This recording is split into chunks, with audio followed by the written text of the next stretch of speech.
Police સ્ટેશનમાં ફરિયાદ નથી લેવાતી અને અધૂરામાં પૂરું પોલીસ સ્ટેશનમાં સીસીટીવી પણ બંધ રખાય છે। આ અમે નથી કહેતા, આ તો વિધાનસભામાં આ મુદ્દે ઘમાસાણ થયું। વાત એમ છે કે વિપક્ષે ગૃહમાં પોલીસ ફરિયાદ નથી લેવાતી એ બાબતે હંગામો મચાવ્યો અને કહ્યું કે આ એક બે જિલ્લાનો નહીં પણ આખા ગુજરાતનો સવાલ છે। અહીંયા તો આ ફરિયાદ અને અરજીમાં જ સામાન્ય માણસ ગોથે ચડ્યો છે, એમાં જ તો આ લુખ્ખા તત્વો ફાવી જાય છે। બીજો મુદ્દો સાંભળો। અમદાવાદ અને ગાંધીનગરમાં અનેક સીસીટીવી કેમેરા બંધ રાખવામાં આવે છે અને જો આ બે શહેરોની વાત બહાર આવી, બાકી રાજ્યમાં કેટલા પોલીસ સ્ટેશન હશે? આજકાલ ચાની દુકાનથી લઈને મોટી ઓફિસોમાં સ્પેશિયલ માણસો રખાય છે ફક્ત સીસીટીવી જોવા માટે, અને પોલીસ સ્ટેશનમાં જો બંધ રખાય તો સમજો કે આરોપીઓને એવી તો શું ફેસિલિટી આપતા હશે?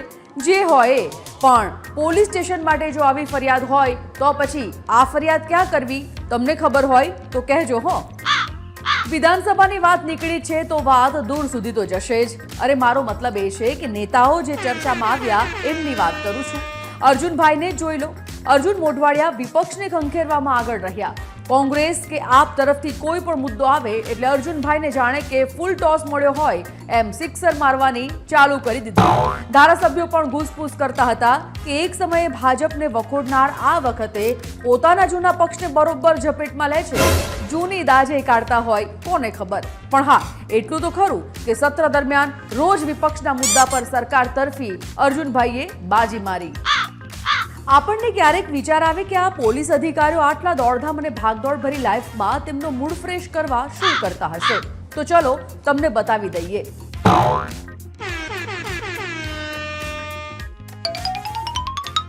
જોયું ને भाई, बड़े लोग बड़ी बड़ी बातें और खेल भी ऐसा ही। जी हाँ, રાજકોટ રેન્જ આઈજી નિલિપ્ત રાય અને સુરેન્દ્રનગર પોલીસ વડા પ્રેમસુખ ડેલુ ચેસ રમીને હળવા મૂડમાં દેખાયા।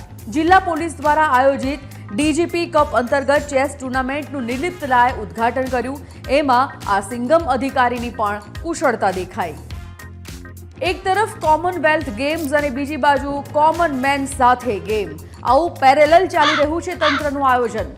2030માં કોમનવેલ્થ ગેમ્સ માટે યજમાની કરશે અમદાવાદ અને બીજી બાજુ આ ભૂવામાંથી ઊંચા નથી આવી રહ્યા। ભૂવા પડ્યા અને ભૂવા પૂર્યા।